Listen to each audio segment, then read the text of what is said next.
Hey, welcome to your local fast food chain. Can I take your order? Yeah, can I get a double cheeseburger, large fries, some tots, and I guess a diet soda? Hi, it's Sav and Jess. Welcome to And a Diet Soda, an opportunity for people to celebrate their successes, share their failures, and hopefully give a little advice on all things relatable along the way.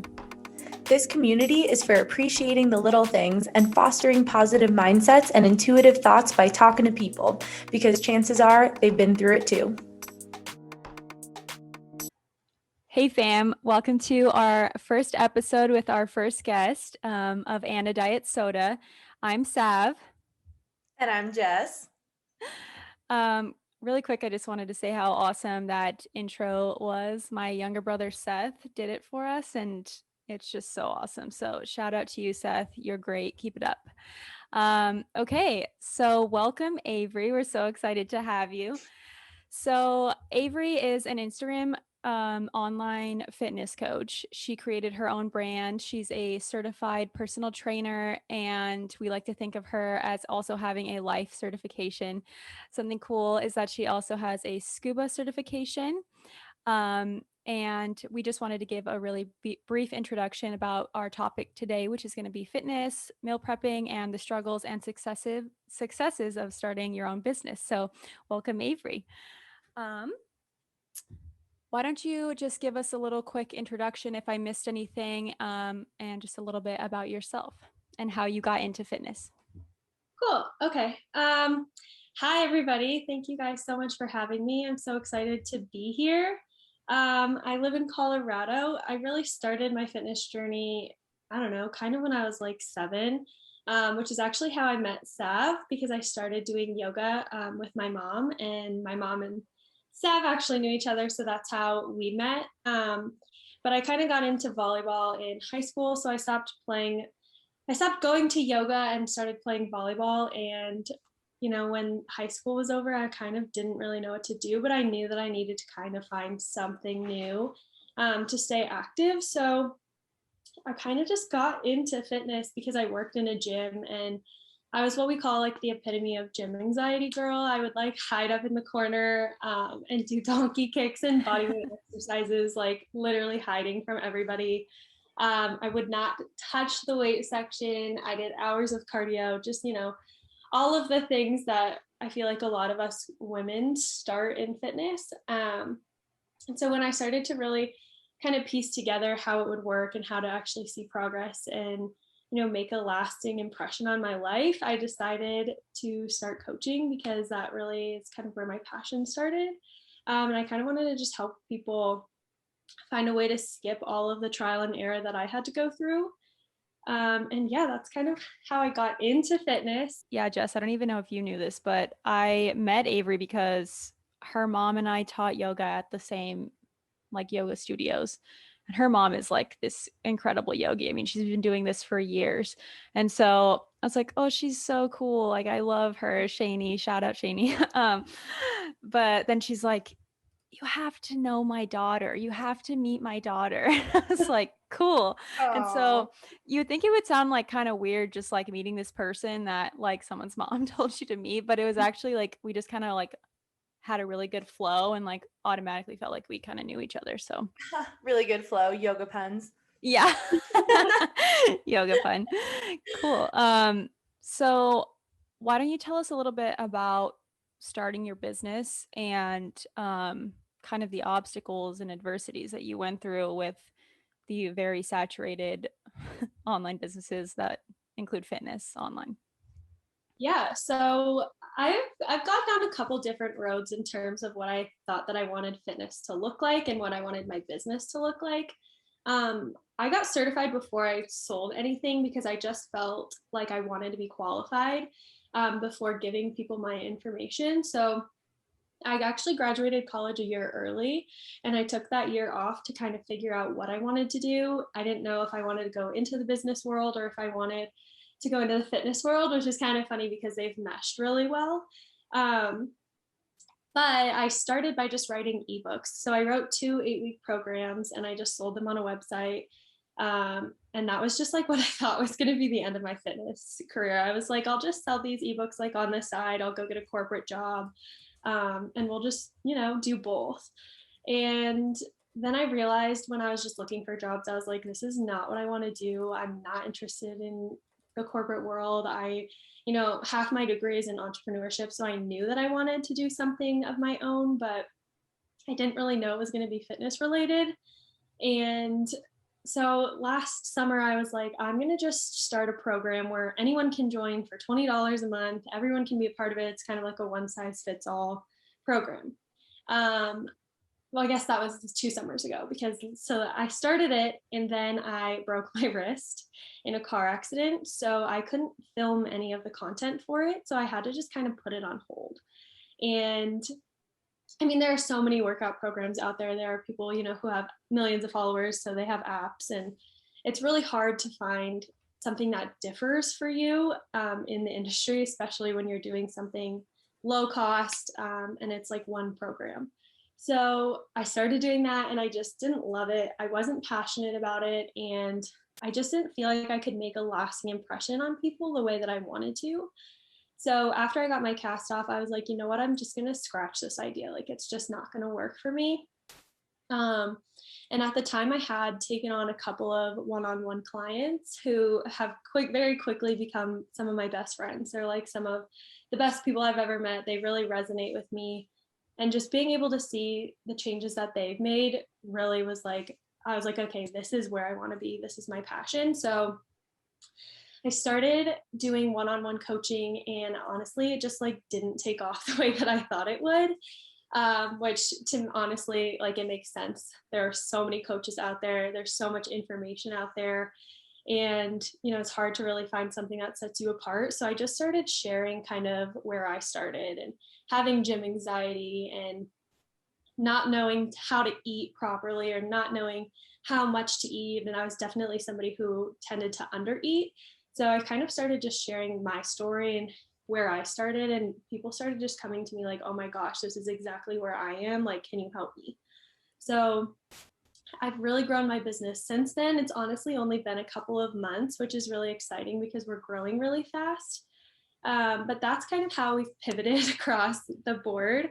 It really went honestly from, even we wrote an ebook together. So it went from very hands-off, generic, something that somebody can follow. And honestly, like, that makes an impact to a lot of people too. Some of my one-on-one clients even started by doing ebooks.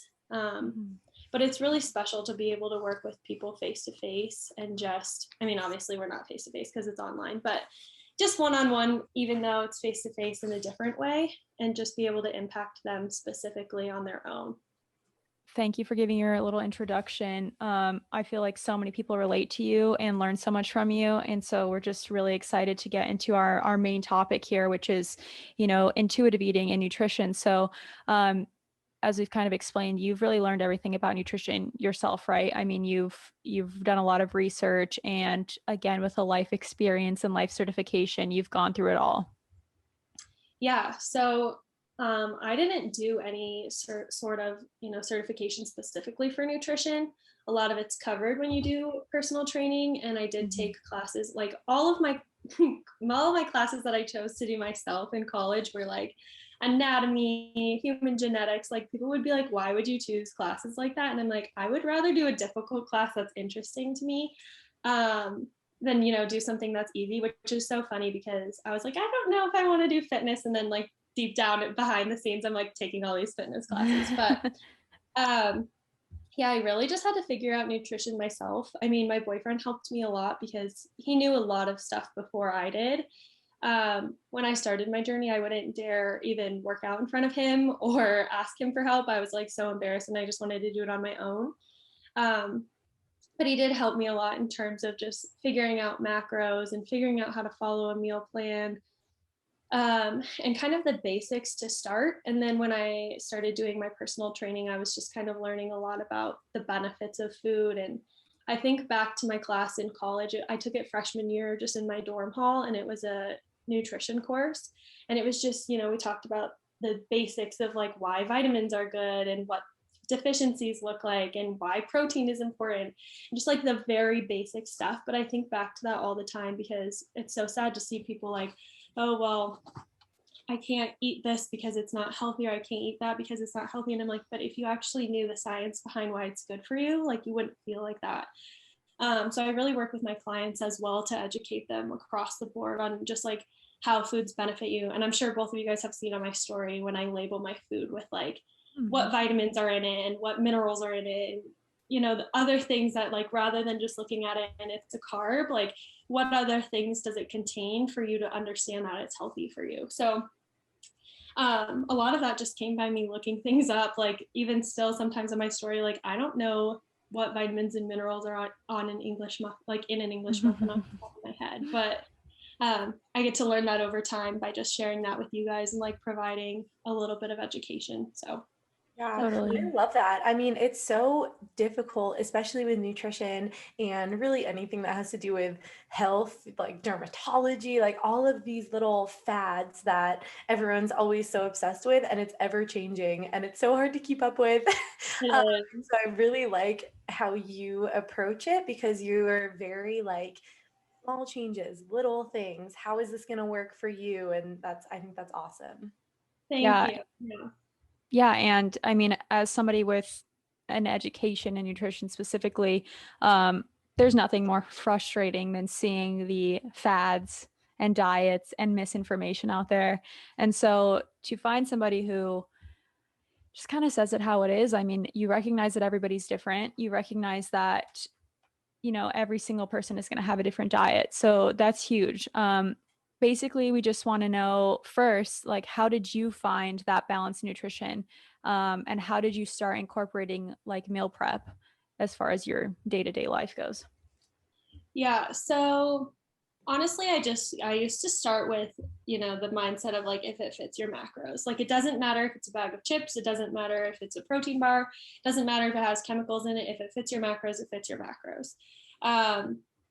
And I wouldn't say that that's necessarily against the approach that I take now, but I've definitely improved it to the point of, focusing on getting whole foods in first and really figuring out how my body feels. And honestly, it just took a lot of me realizing that I didn't feel good, or I didn't feel satisfied, to kind of put it together in a way that worked for me.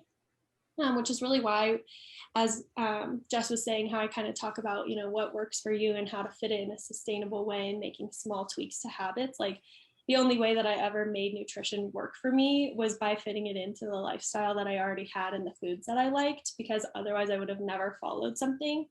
And I tell my clients that, I will never give you guys a meal plan to follow or some kind of rules to follow, because I wouldn't follow it and I know I would fall off the wagon within a week. So just kind of finding like small tweaks like that to make it fit in my diet alone was, the biggest thing for me. And honestly, it was just trial and error. I mean, obviously looking things up and researching it, but the best thing that I could do is just try to fit it into my macros while also, making it whole foods. Yeah, that's also something I actually wanted to touch on. So obviously, I mean, you probably have eaten pretty healthy most of your life. I mean, you've been into fitness and your family has for a long time. Are there were there foods that were kind of like hard to get used to, or like that you didn't eat? Because I know for me personally, like I grew up on a very different diet than I eat right now. And so it actually took me a couple of years, honestly, I'd say, to like start incorporating that kale or even that like spinach. Like to me, when I first started, it was disgusting. Or like even berries in comparison to like candy, I was like, this is gross. Like I want the sugar. So how did that work out for you? Yeah, so I did grow up in a very health conscious home. The rule at the grocery store was if it had corn syrup or chemicals in it, we were not allowed to ask for it. We would actually get in trouble if we brought something and like it had, she's like, you know how to read. So look at the label. And if it says that, like, do not bring it to me. Um, so it's interesting now because I incorporate some of those foods even more than I would as a kid. Um, but what I would realize is as a kid, I would go over to my friends' houses and they would have like all of these gummies and fruit snacks and Cheetos and like my brother would come home and like literally throw up because he ate so many Cheetos. And both of us did this where we would like eat really healthy at home, and then we'd go to somebody else's house and like binge on all of their yummy snacks because we were like, we never get any of this, and like it's so tasty. And I did the same thing at lunch. I actually, one of my best friends that I ever made, I made a friend purely because we sat next to each other at lunch and I didn't like my lunch. And she would go up to the lunch line and use her lunch money to buy me a ramen noodle because I didn't want to eat my lunch. And so I was like taking one like healthy foods to school, and I didn't want to eat them because I didn't like them. And so I would waste that food, which my mom probably didn't know I was doing. And then I was using somebody else's money to eat like some bad food because that's just like I'd never had it. So it was like very restrictive to me. Mm-hmm. So that was kind of like first where it started, because it was like this restrictive to binging thing. And this was even like very naturally as a child. It wasn't like eating disorder-esque or like something that I created myself. It was just like naturally what I did as a kid. And as I kind of got older, it's interesting because by the time I got to college and like it was important to me to focus on fitness, then I was like, I'm eating green beans and tilapia and rice every single day. And I ate it literally every single night. And my roommates would come home and it's like, oh my God, did you cook fish? It always smells like fish in here. And I just ate the same things over and over and over again. And I didn't have any sugar and I didn't have any sweets. And, you know, it just became that's what you have to do, rather than like, okay, there's like an option to binge. Like I just didn't buy anything where there was an option to have that. And then I was just like, I'm so over it. I don't want to follow a diet. I don't enjoy this. It's so boring. And then I just had to start putting things back in and finding a way to have balance. So how can you fit, you know, a chocolate chip cookie in your day and still have really whole foods and fit your greens in and fit your protein in, but also at the end of the day, I get to have a chocolate chip cookie. Like I have dessert every single night. And I really feel like that helps because then I don't go through these phases of, oh, well, I haven't had dessert in so long. Like I need to go fill myself up with like this huge milkshake. Like I can just have half of a cookie or half of a dessert and I don't feel like I need more because I'm satisfied every single day. So just kind of finding that balance is really how I did it. Honestly, it just took a lot of time. But I definitely think that it's interesting to look at like my mom was like the one who raised me. So she is like completely gluten-free, completely dairy-free. She doesn't have any sugar. So if I would have kept that diet or like that philosophy that I followed, like when I lived at home, I probably would be binge eating, but also I would be like way more restrictive. And that works for her and it's not a problem for her. But for me, that would have been a huge issue. And I also had a lot of allergies as a kid. So I was allergic to all beans, all nuts, cantaloupe, honeydew, rice, corn, like everything, you name it. So like I couldn't have done something like a vegan diet because I was allergic to everything. And I couldn't even have like a peanut butter and jelly sandwich. So I already was very restrictive. So being able to add things like that in now that I've grown out of my allergies and I've found things that I like, I'm just like not really willing to give up other things because I've already done restrictive for a lot of my life. And I found a really good balance. So definitely very different from how it was when I was a kid. Yeah, no, I appreciate that because in the first episode, I also talked about how restrictive eating led me to like years of binge eating and stuff. And I was never diagnosed with an eating disorder, though I don't think anybody really thought that that was an issue because it was kind of normal in my family. And my parents really did the best that they could. And I feel like most parents do.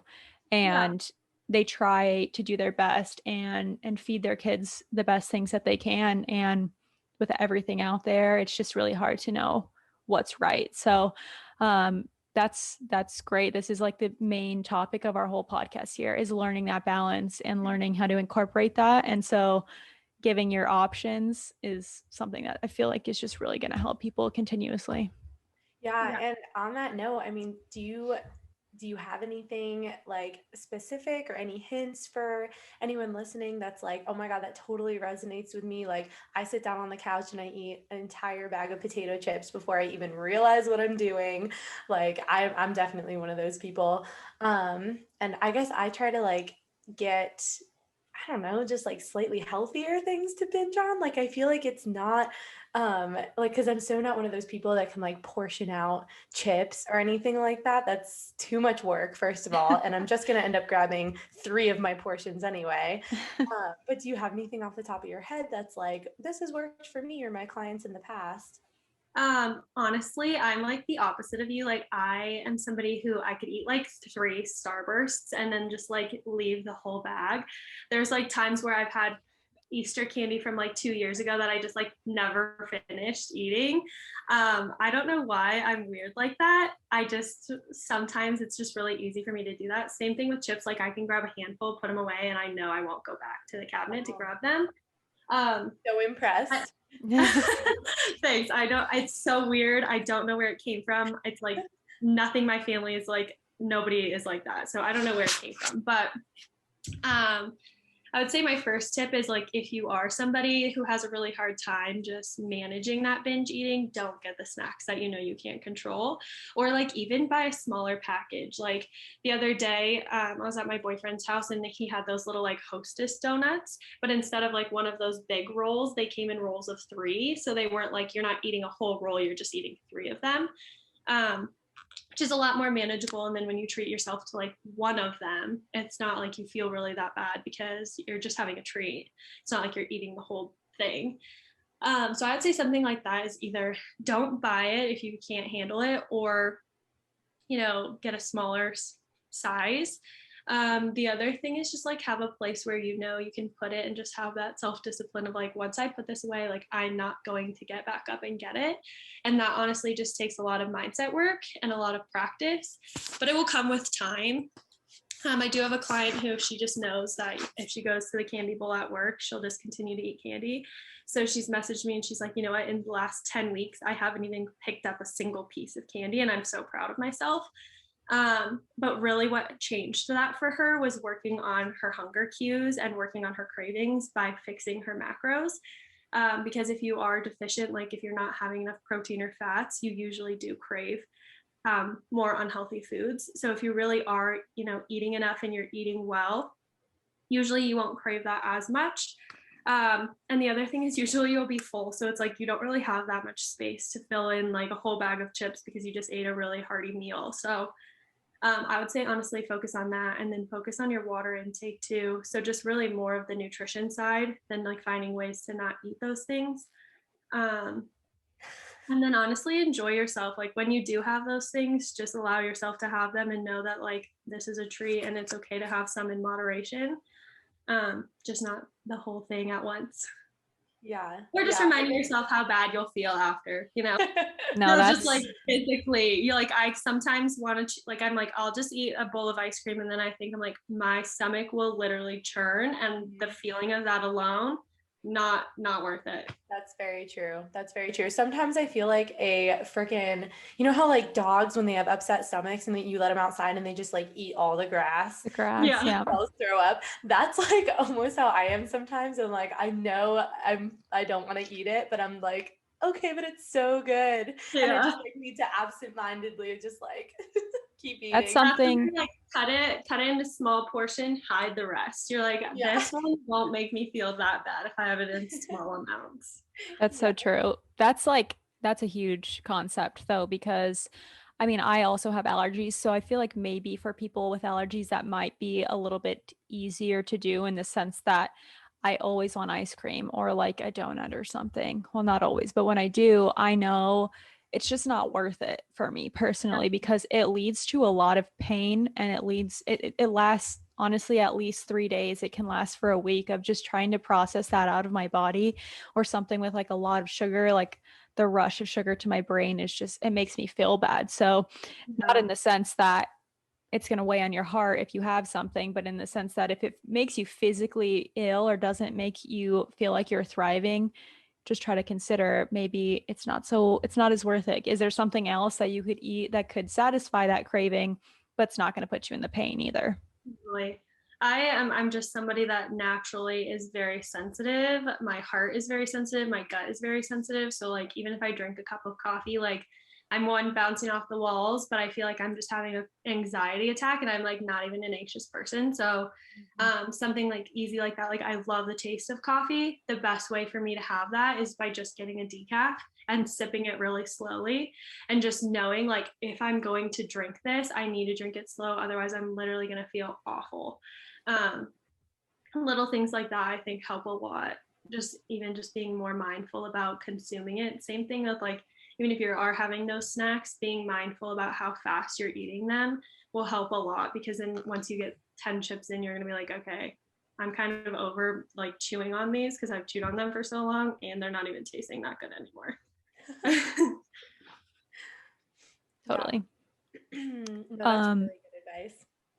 Yeah, absolutely. So, overall, how did you manage to come to peace with your eating and your body as it grows and changes? Because I mean, kudos to you. I've seen such growth overall, not only in your mindset, but in your body. And I think that's the most challenging piece, to be honest, is um, you're seeing your body grow. And there's this idea of what beauty looks like for women, and it seems to change every single decade. And it's really hard to figure out what you want yourself to look like. And when you start to get there, not try to compare yourself to other women or other people in general, because, to me, strong looks healthy and happy, but for other people, that might be different. Beauty is different in every single one of our heads. So how is that something that has impacted you, and how are you able to come to peace with that? It's been honestly like the amount of changes and the number of times that I've changed my mind on just like how I want to look and how I want to feel is so different. When I started going to the gym, I was like very, very skinny, and I was just so tired of people being like, oh, you're just so skinny, and like, oh, but you are just like, your bones are so little. Like, I was just so tired of being called small and skinny, which I know is like, it's not the end of the world. It's like not a big deal, but it's something that like, to me, I was like, that's not flattering. It's not something that's a compliment. And I know that most people meant that in a compliment. So really, when I started to go to the gym, I was like, I just want to be bigger. I want to have shape. I want to be, I don't know, like I wanted abs and glutes at the same time. And I was like on the stair stepper trying to grow my glutes. Like, first of all, I don't even know what I was doing. Second of all, I was like still trying to be like skinny in my waist, but like have this big butt. And I'm like, that first of all is just like not even realistic, but it was because I didn't know enough. And then it's kind of evolved into, I think it's interesting, it's just kind of involved around like the other people around me too. Like my boyfriend, when we started working out together, he was training more bodybuilding style. Then he went into powerlifting, and I was his coach, which I just really went backstage with him, but I was his coach for his powerlifting competitions. And I got to see all of these people, like men and women, just pull this insane amount of weight. And it was just like a really cool environment. And the camaraderie was like really cool. And then I was like, I want to do strength. Like, it's so cool to see how strong these people are. So then I might kind of more evolved into just like more bulking and being strong and feeling strong. And it wasn't really more about how I looked anymore. It was about how I felt. And then it's kind of evolved into a combination of like, okay, how do I want to feel internally, and how do I want to feel externally? Like, obviously I want to feel confident, which means like being able to shape my body in the way that I would like it to look. Whether that, obviously that doesn't have to do with what the trends are, because at no point am I going to be able to fit that standard. I'm going to have to constantly go back and forth. So it's kind of been like finding a peace of mind of, what do I like? Like, how do I like when I look like this? Do I like that, or do I want to look different? And then making changes from there. And then also just how do I want to feel? So I'm kind of in a phase right now where I want to be a little bit more cardiovascularly healthy, but I don't want to be like a runner. I still love my strength. So kind of finding a combination of, how can I make sure that I'm the healthiest that I am inside, and I can do more than just lift weight? But how can I also maintain my strength so that I feel really powerful? So it's more for sure about like performance and how I feel, rather than a look or what I need to do to get there. Oh, yeah. Yeah. I mean, I love that transition of mindset. I think that's something that's wonderfully becoming like really trendy lately. I don't know if you guys have noticed the same thing, but I am all about it. I'm like, yeah, throw that scale away unless it's like Yeah. just go based on how you feel. And so I loved hearing you say that. I mean, I just think it's so empowering once you are feeling good. And I think that's the best motivator, not looking in the mirror, not stepping on the scale, just how you feel. Because if you don't feel good, you're not going to go to the gym in the first place or do a good job lifting or cardio or running or whatever you're going to do. Totally. Totally. And I think that the skinniest that I've been in my life is probably the worst I've ever felt in my life, and both in my body and my mindset, honestly. I mean, I'm actually in a very similar kind of stage right now, Avery, in the sense that I, thanks to you and your inspiration, have added a lot more weight training in. I mean, I used to weight train primarily, especially during softball. That was what we did. And yoga is very cardio heavy. I mean, it's like, don't be fooled. It's pretty much all cardio. You're working on your breathing, you're working on your heart health. But I've really loved incorporating like high intensity interval training because running's okay. But if I'm being honest, like I'm just not a fan. And some people are, and that's great. And for me, I'm just like, I need to do something for, my cardiovascular health, but I don't want to like go run miles. And I used to love it, but I mean, I think it's really also accepting the changes in what we like as we grow with that too. And you start to like enjoy so many different avenues of health and fitness as you start to grow with it as well. So Yeah, I think as you learn too, you continue to educate yourself about why nutrition and fitness are important. It less and less becomes about how you look, because how you look is just a benefit. Like it's going to come regardless. If you're lifting weight properly and you're eating properly, like you're going to look good. It's not like people just don't look good when they are taking care of themselves. Like people genuinely look good when they're healthy.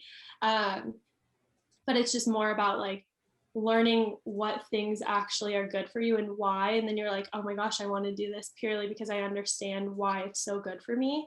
And then your mental health just accelerates more and more too, along with your physical health. And it's like, I don't, how could you even have a different lifestyle beyond that at that point? Because it's like, I feel great, I'm continuing to improve myself, and it just gets better and better every time. So I think really just like that education piece as well, being able to understand it makes a huge difference. That's awesome. That is so cool. Right now, I think we want to transition into some of the questions that we got from people when we introduced you. People got super excited and submitted some questions that they wanted to ask you. So the first one is, what is your favorite workout to share with a beginner waiting or wanting to get into weightlifting and getting fit? Okay.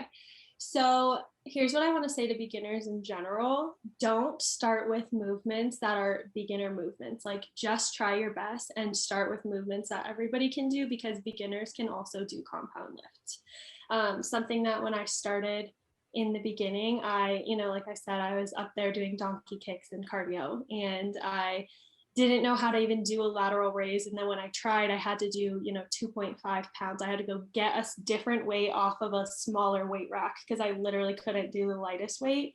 Like little things like that where people are like, well, I'm really scared to do the big lifts, but the big lifts are where you're going to see the most progress, and it's going to make a huge impact in your body and your mind right off the bat. So I would say honestly, just focus on squats, deadlifts, hip thrusts, push-ups, pull-ups. Do the big lifts. Obviously with strength, like they'll get easier.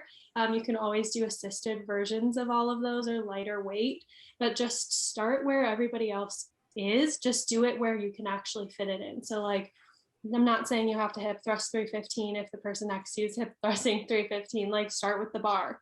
But starting there rather than like doing a hip thrust with a dumbbell, it'll make a huge difference way quicker, and you'll be able to figure out your form better.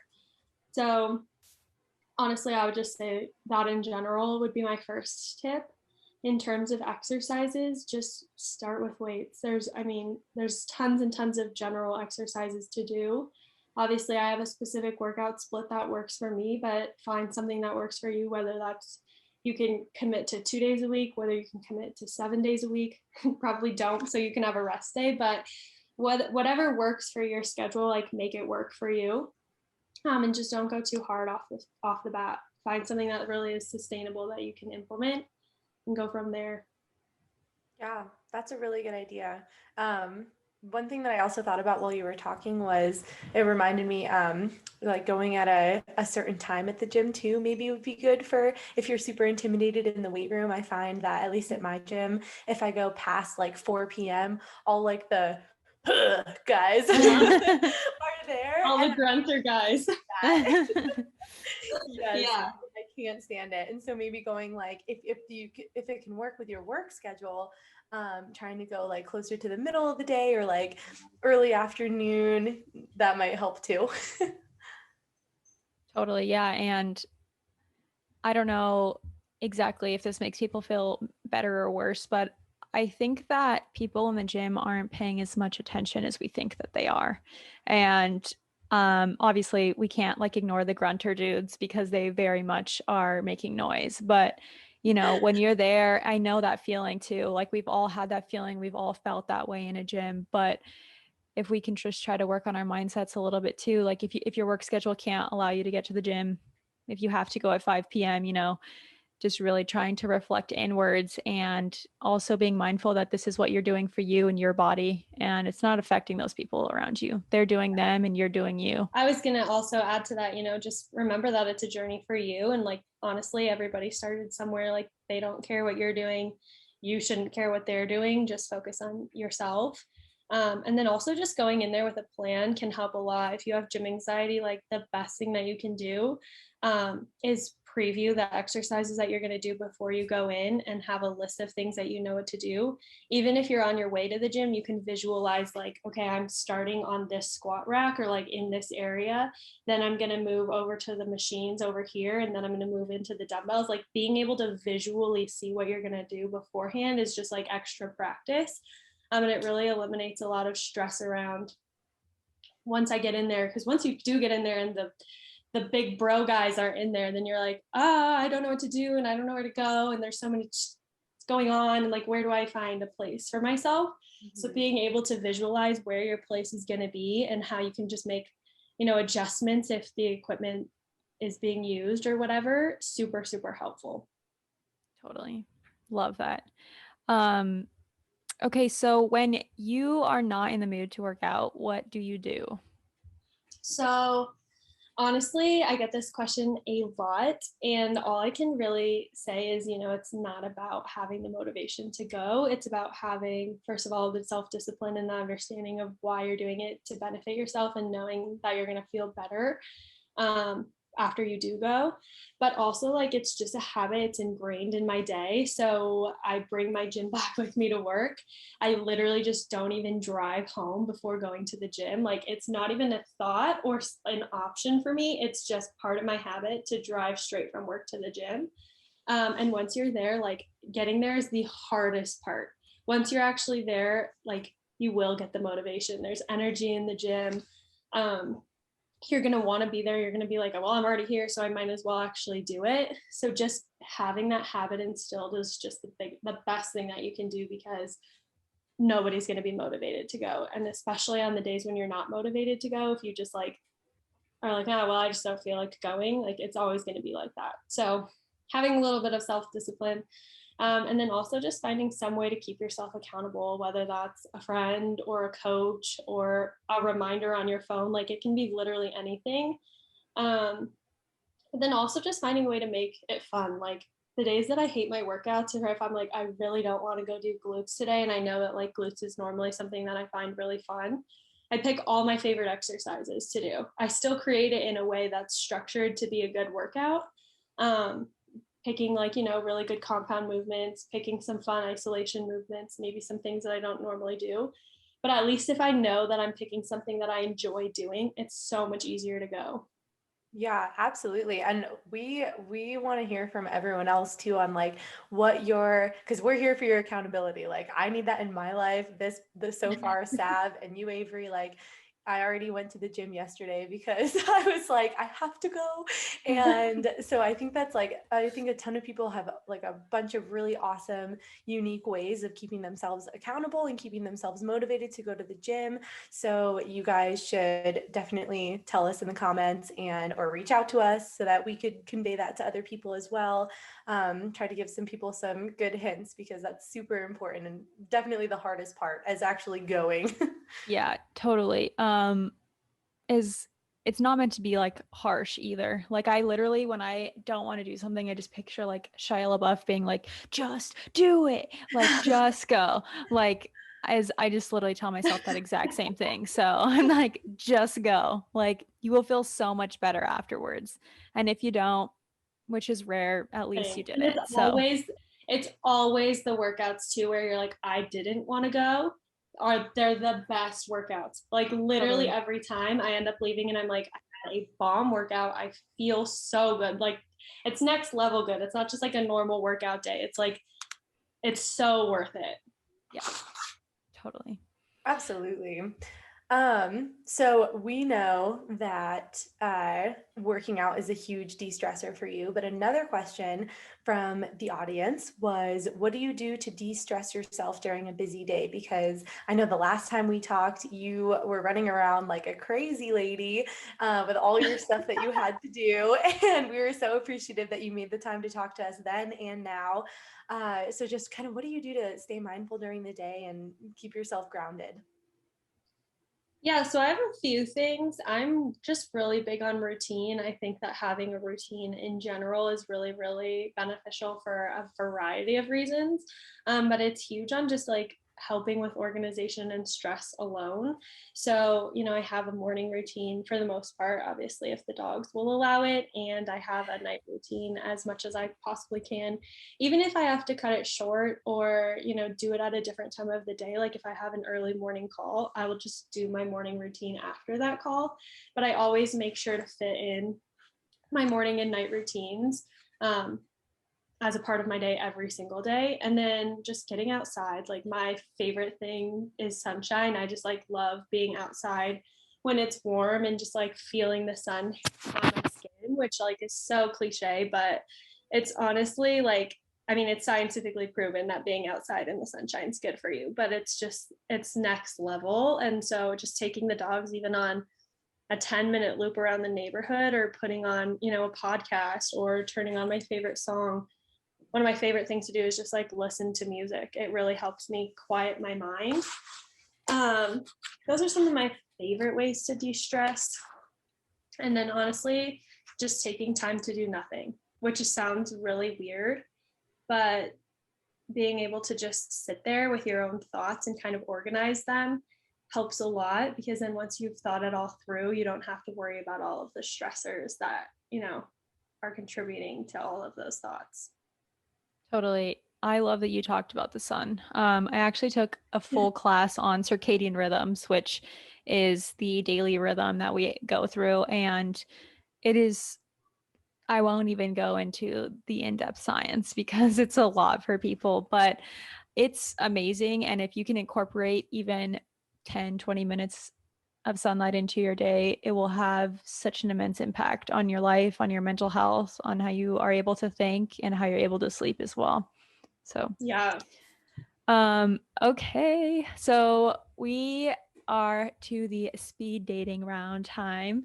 So it's just a little game really quickly that we're going to give you some like this or that items, and Jess and I are going to swap back and forth with them, and it's just whichever one is first. And if you have a reason or you're kind of in between, you can totally explain why. So I'm going to start. So do you prefer morning or afternoon/evening workouts? I prefer afternoon workouts, which I feel like most people don't. And the only reason that I really love them is because I can get some meals in before I work out. Do you like lifting legs or lifting arms? I right now legs. It changes for sure. Totally. Legs is my least favorite day. I'm like, It was for a really long time. I was like, no, I hate them. I absolutely hate them. I just But feel like it requires, I just feel like it requires the most energy. oh, for sure it I'm does. just like, oh, But okay. it's always what I'm improving on the most. Like if I'm really constantly or consistently like seeing some kind of gains or like progress, that's why it's my favorite. It's never like actually the body part. Totally. Okay. Breakfast or no breakfast? Oh, breakfast. I used to be a breakfast hater. I know this is not speed rounds because I'm giving you answers, like deep answers to all of these, but No, this is good. it's because when I was like an undereater, I never had breakfast. I would wake up extremely nauseous and I just could never get my calories in. So I just kind of had to learn to like breakfast. I love breakfast foods, always have. But I had to learn how to fit a breakfast in. Otherwise I wouldn't be eating enough. And now I don't wake up and feel nauseous. Like it's so crazy how much you can actually improve not only your metabolism, but like figuring out what works for you. Like having an actual third meal in my day has changed the game for me and many of my clients as well. Love that. Awesome. Do you prefer coffee, energy drinks, tea, or none? I kind of covered this. I do really like coffee, but I can't have it unless it's decaf. So I guess I would say decaf or tea. Do you prefer to get things done or procrastinate? Oh, I'm a get things done kind of girl. A go-getter. Like straight away? Like you didn't even hesitate a little bit? Oh yeah. No, procrastinating like gives me heebie-jeebies like to the max. That's one way. If I need to de-stress, like you'll catch me doing every task I could possibly find around the house to do. Like I'm de-stressing by vacuuming or cleaning the countertops. Like I'm so weird. No, but that's funny because that's how I procrastinate. Like I'll be like, oh, I have this assignment to do or this thing for work. Like I should probably just vacuum. Oh, for sure. I do that too. It's like I always put the last thing that I want to do at the very end. I'm like, anything else, like laundry that I don't need to do for 3 more days, I'll do that first. But if it's something that I actually need to get done, like there will be no procrastinating or I will stress. Oh my gosh. Yeah. That's so funny. So are you a dressing up or keep it casual gal? Oh, I am too casual, especially with COVID. I have been in sweatpants and leggings like far too much. No such thing as far too much. No. Okay, last one. Comedy or horror films? Oh, comedy. Yeah. Yeah, me too. I can't. We all need it. Yeah. Yeah, no. It took was one glass of red wine getting spilled on our couch and our carpet, and now my roommates don't trust me anymore. You did that. Yeah. It was all over the place. It was on the dog too. I was like, well, you could have warned me. I love that.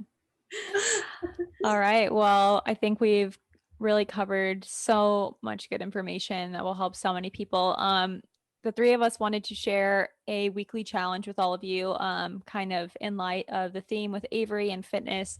So the challenge is to just take a walk around your block or through your neighborhood 2-3 days this week and share that with us.